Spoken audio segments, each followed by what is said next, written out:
Now, you made the headlines in December. Yeah. CEO of Jumia. What attracted you to Jumia? Did Jumia find you, or did you find Jumia? I think Jumia was finding first, and then put it that way. Then I found. So we found each other, put it that way. And I think there are two things. I think for most of my life, I've been in consumer goods. I've been, first of all, in manufacturing, pharmaceutical manufacturing, sales and marketing, and then also been in consulting in Accenture. My clients were predominantly consumer goods and services companies.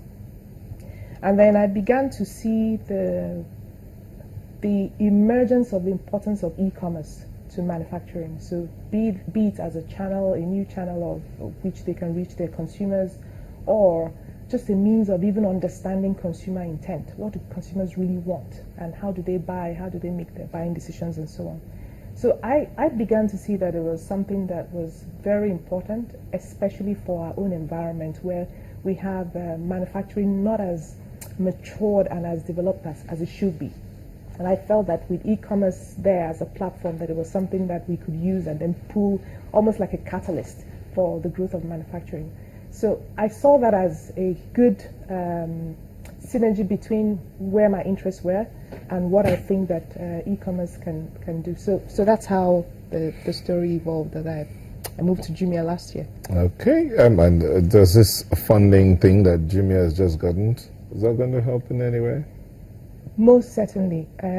I think we have two major investors who just invested. AXA is one of them. You may know AXA is an insurance company, yes. And they operate in Nigeria as AXA Mansard, okay? And then we also have Goldman Sachs. So it helps that you have... Goldman Sachs? Yeah. We have Goldman Sachs as well. So it does help that you have investors who, I would say, believe in the Nigerian story. That's number one, okay? Believe in the African story as well, because investment is also across Jumia as a group in Africa. But more importantly, believe in the opportunities that exist in e-commerce, because despite the challenges you may have in Nigeria, you look at it, okay, where's the population? Yes, we have the population, check one. Do we have people, do we have internet penetration? Yes, we have internet penetration, check two. Number three, Nigerians are, we are a mobile-first environment, so we are one of the, in fact, the country with the highest number of people who access the internet on their mobile phones. And that is phenomenal for e-commerce. You look at these things, you look at the penetration of retail, still very low.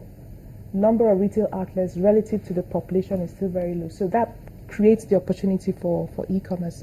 So it is helpful. It certainly is very helpful that we have those kinds of investors. There's this phenomenon you came up with, Jumia came up with, it's called J-Force. Yes, now, yes. Hold on before you talk about that.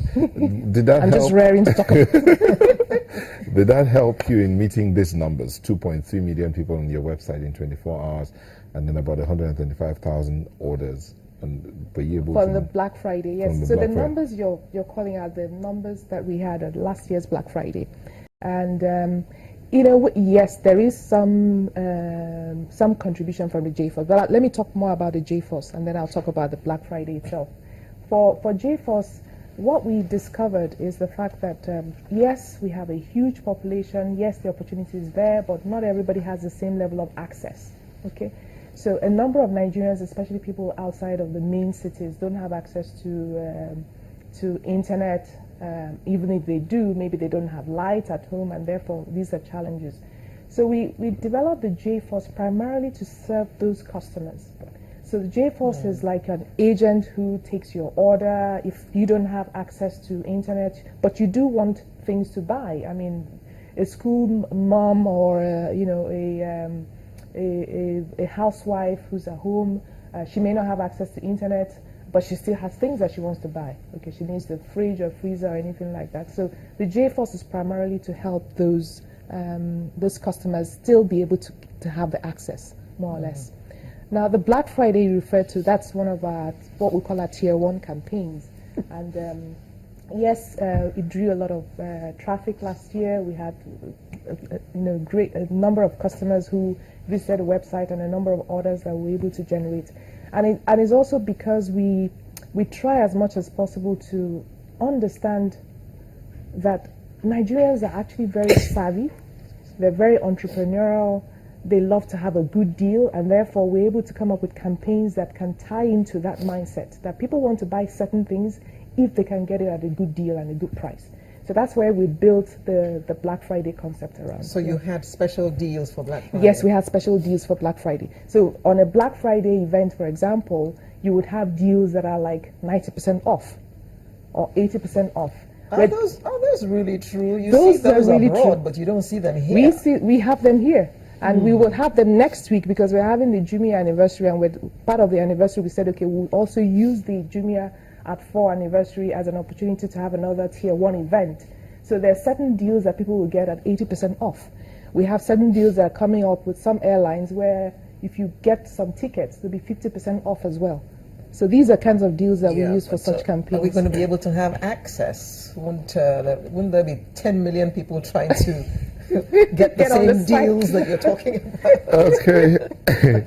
Well, we have to go. Okay. Before we let you go, you're one of those people who advocate for gender equality. Okay. And you're heading one major e-commerce platform and all of that. So Yes. if you had a message for women and indeed Nigerians, what would you say? I think my message would be, first of all, I don't really phrase it as gender equality, as more like equal opportunities. Okay. My message would be to be certain what you want to do and to be very clear about the choices you have to make. I always tell people strategy is about choice. It's about saying this is what I want to do, and then that way you don't then start looking in the other direction. You're very focused on the objectives you want to achieve, and you can achieve them. That's my message to anybody, to women who want to succeed, to women who also want to aspire to make sure that they achieve their objectives and so on. So that would be my message for that. My message to Nigerians is thank you very much for supporting us. Thank you for being there for us over the past 4 years. We understand where you are. We also Nigerians who are working in Jumia. We want to make sure that the way we want to go to is the place where Jumia instinctively is the platform that you think of when you think of a wedding, when you think of an anniversary, when you think of school, airlines, tickets, or whatever. So just be there with us, and we make sure that we meet your objectives and meet your expectations as well. Thank you. Juliet Anammah, Chief Executive Officer of Jumia. Thank you for coming. Thank you very much. We much. wish you a happy 4th anniversary. Yes, and I shall certainly make sure I send the cake. Thank you so much. Thank you.